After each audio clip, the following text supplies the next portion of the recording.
Pensamiento Estratégico, podcast oficial del Centro de Estudios Estratégicos del Ejército del Perú. ¿Qué tal? Esto es Pensamiento Estratégico, podcast producido por el Centro de Estudios Estratégicos del Ejército del Perú. Soy Farid Cajat. El día de hoy, continuando con el tema del podcast anterior sobre crimen organizado, voy a hablar del caso salvadoreño, enfatizando en tres temas. Uno, qué cosa no es parte de la estrategia contra el crimen organizado en El Salvador, aunque son temas muy socorridos como el uso de las Fuerzas Armadas y el incremento de las penas por delitos. Dos, qué cosa sí es parte de la estrategia. Y tres, cuáles son los problemas de pretender que pueda emularse en países como el Perú el modelo de Bukele en El Salvador. Cuanto al primer tema, quisiera un poco mostrar las cifras que indican que usar a las Fuerzas Armadas en el combate al crimen organizado por sí mismo no resuelve nada y puede empeorar las cosas. Y dos, que incrementar las penas en un contexto en donde la probabilidad de ser atrapado y condenado al cometer un delito es muy baja, no tiene efecto disuasivo. En cuanto a lo primero doy las cifras y luego argumento por qué en el caso mexicano no parece haber funcionado la estrategia. En cuanto al uso de las Fuerzas Armadas en el combate al crimen organizado, un primer problema es que ese no es el fin para el cual se crearon las Fuerzas Armadas, ni es el problema para el cual fueron preparadas. Fueron preparadas para la protección de las fronteras y el territorio nacional, fundamentalmente ante amenazas externas, no para lidiar con temas que involucran población civil, como implica, quiero decir, lidiar con población civil como el combatir el crimen organizado. Por ejemplo, mientras las fuerzas policiales no solo tienen preparación para lidiar con población civil en un contexto de actividad delictiva, preparación que no tienen las Fuerzas Armadas, la policía tiene una gradación de instrumentos de represión que van desde una vara de goma, digamos, hasta armamento letal, pasando por una gama de opciones intermedias. Las Fuerzas Armadas están preparadas para combatir amenazas externas y para eso apelan fundamentalmente a armamento letal. No tienen una gradación de instrumentos según grado de daño potencial, como sí tienen las fuerzas policiales.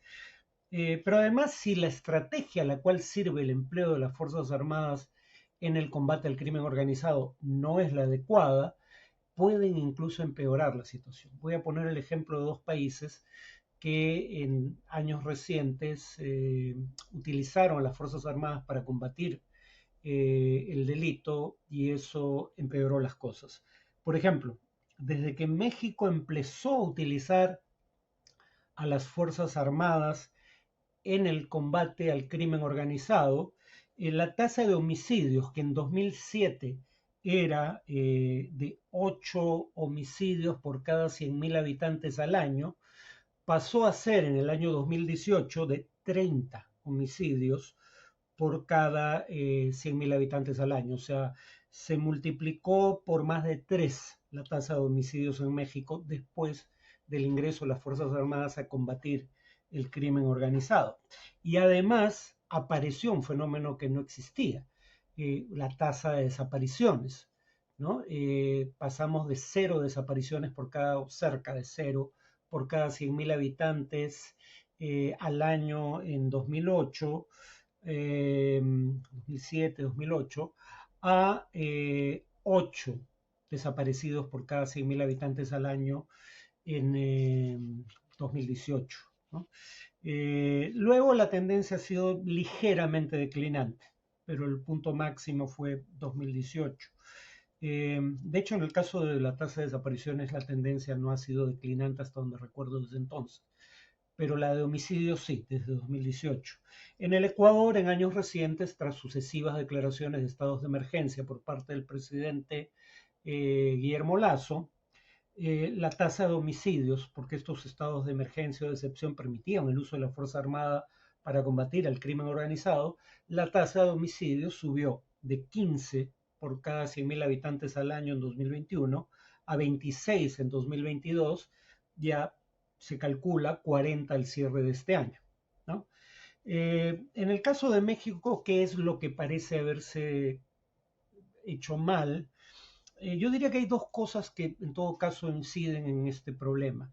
Uno, la estrategia misma. La estrategia de Calderón parecía tener cierta lógica. La estrategia era ir, un elemento medular de la estrategia, no era todo, era ir contra los cabecillas de los carteles. ¿Por qué? Porque la previsión era la siguiente: si descabezas un cartel, habrá una lucha por la sucesión que puede inducir a una implosión dentro del cartel. Y dos, aprovechando la acefalía del cartel cuyo líder ha sido atrapado o muerto por las fuerzas del orden, otros carteles intentarán avanzar sobre el territorio del cartel descabezado y eso llevaría a un conflicto entre carteles. Entonces, tras una etapa inicial de aumento de la tasa de homicidios por efecto de estas luchas internas dentro de un cartel o intracartel y luchas entre carteles, eso debía llevar a una reducción a su mínima expresión de los grupos de crimen organizado. Eso no ocurrió en parte por algo que mencionamos en el podcast anterior, las rentas exorbitantes que genera el negocio del narcotráfico.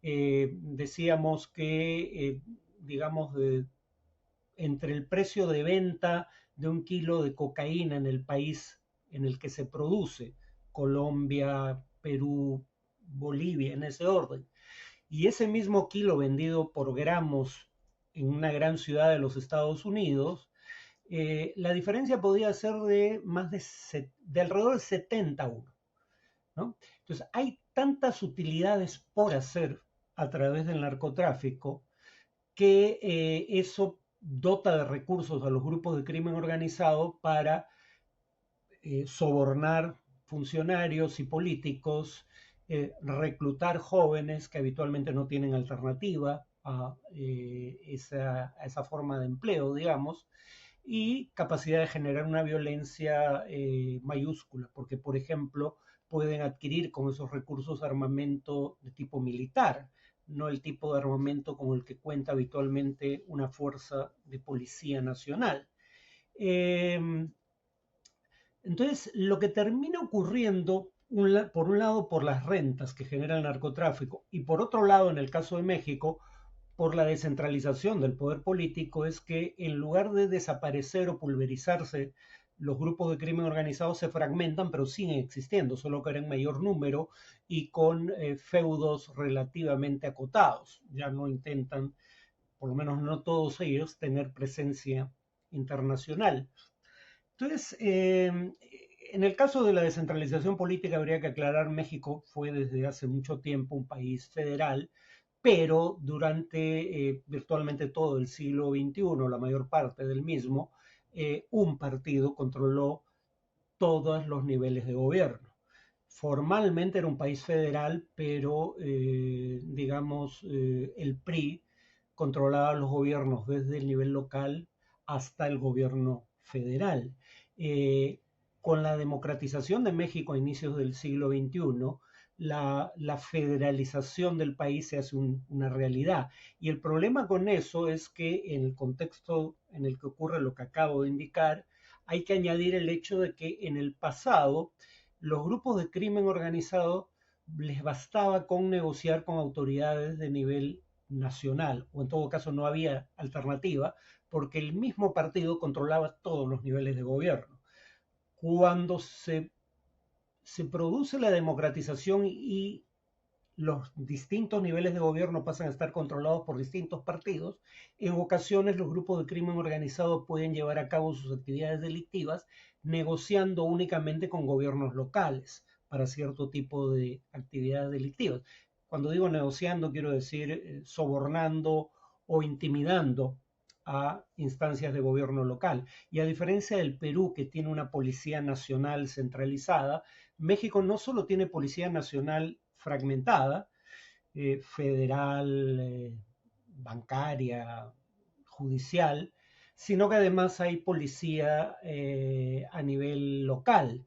eso complica aún más las cosas, porque si no puedes sobornar un nivel de policía, sobornas a otro. Y el punto es que haya múltiples autoridades que pertenecen a distintos partidos, por ejemplo, en el caso de las autoridades políticas, implica que puedas, si no puedes negociar con una de ellas, puedas negociar con otra. Entonces, la combinación de una estrategia que no consideró los incentivos que generaban las altas rentas del narcotráfico con la descentralización política y una policía fragmentada, llevaron a que la estrategia de usar las Fuerzas Armadas en lugar de llevar a una eh, reducción la tasa de criminalidad, llevara a todo lo contrario. O sea, se fragmentan los carteles, pero aumenta la violencia, porque ahora hay más grupos armados sin control centralizado o sin control nacional, disputándose digamos, negocios al margen de la ley, no solo narcotráfico.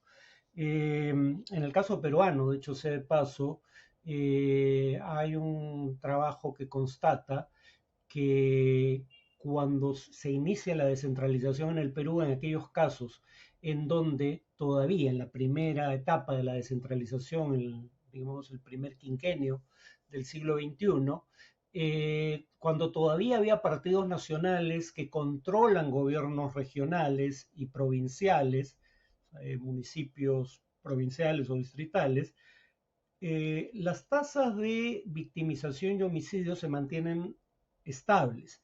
Empiezan a crecer cuando los partidos nacionales desaparecen de los gobiernos locales y regionales, y estos empiezan a ser controlados por movimientos cada vez más pequeños, que por ejemplo dentro de una misma región puedan controlar el gobierno regional, pero no los gobiernos provinciales o distritales.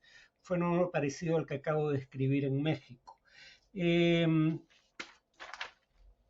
segundo elemento que quería mencionar es el hecho de que así como utilizar a las Fuerzas Armadas por sí mismo no garantiza el éxito en la lucha contra el crimen organizado, y como hemos visto en los casos de Ecuador y México, puede tener el efecto contrario, inducir a un crecimiento de las tasas de homicidios fundamentalmente. Tampoco es cierto que aumentar las penas ayude a reducir la incidencia del delito, porque lo que tiene efecto disuasivo es la probabilidad de ser atrapado y condenado.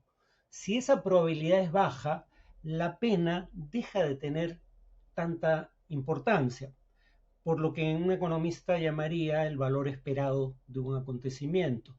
El valor esperado de un acontecimiento, es decir, ser atrapado, condenado y servir una pena de prisión, es el valor que se asigna al hecho en caso de ocurrir, al acontecimiento, es decir, los años de cárcel que voy a tener que padecer por la probabilidad de ser atrapado y condenado.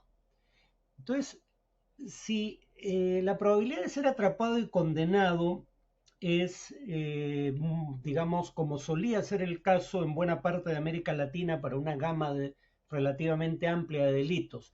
Repito, la probabilidad de ser atrapado y condenado según el índice global de impunidad era de 3%. Eso quiere decir que el valor esperado de el evento, o sea, el valor esperado de 1, multiplicar los años de prisión por la probabilidad de ser atrapado y condenado, será muy baja si la probabilidad de ser atrapado y condenado es muy baja, digamos. 10 años de prisión por 3%, es decir, por 0.03, será 0.3. Pero digamos que la pena ya no es 10, sino 20 años de prisión. Bueno, si la probabilidad de ser atrapado y condenado sigue siendo de 3%, es decir, 0.03, 20 años de prisión por 0.03 dará como resultado 0.6. Para que vean el contraste de lo que esto implica. Si hubiera certeza de que al delinquir voy a ser atrapado y condenado, la multiplicación que tendríamos que hacer es 10 años de condena en caso de ser atrapado y condenado por la certeza de que voy a ser atrapado y condenado. Es decir, 10 por 1, el valor esperado del evento sería 10. Eso sí tiene poder disuasivo, pero si la probabilidad de ser atrapado y condenado es virtualmente nula, da casi lo mismo que la pena sea de 10 o de 20 años, porque el cálculo, y no necesitan hacer la multiplicación para saberlo, el cálculo del delincuente va a ser que la probabilidad de ser atrapado, condenado y servir una pena de 20 años es bajísima, como lo era cuando la pena era de 10 años, ¿no? Entonces, por eso, digamos, contra lo que podría creerse, penas más elevadas por sí mismas, nuevamente, si no son parte de una estrategia que incluya otros elementos como elevar la probabilidad de ser atrapado y condenado por cometer un delito, penas más elevadas por sí mismas no hacen ninguna diferencia. Dicho sea de paso, ya que se habla del fenómeno Bukele, que yo recuerdo en El Salvador no hay pena de muerte. Uno diría, bueno, si la cosa es elevar las penas, esa es la pena máxima posible, ¿no? Y sin embargo, sí ha habido una reducción de la tasa de homicidio significativa. En el siguiente podcast vamos a revisar cuál fue la estrategia en El Salvador y cuáles son los problemas con buscar emular esa estrategia en un país como el Perú. Eso sería todo por hoy. Nos vemos en el siguiente podcast. Pensamiento Estratégico, podcast oficial del Centro de Estudios Estratégicos del Ejército del Perú.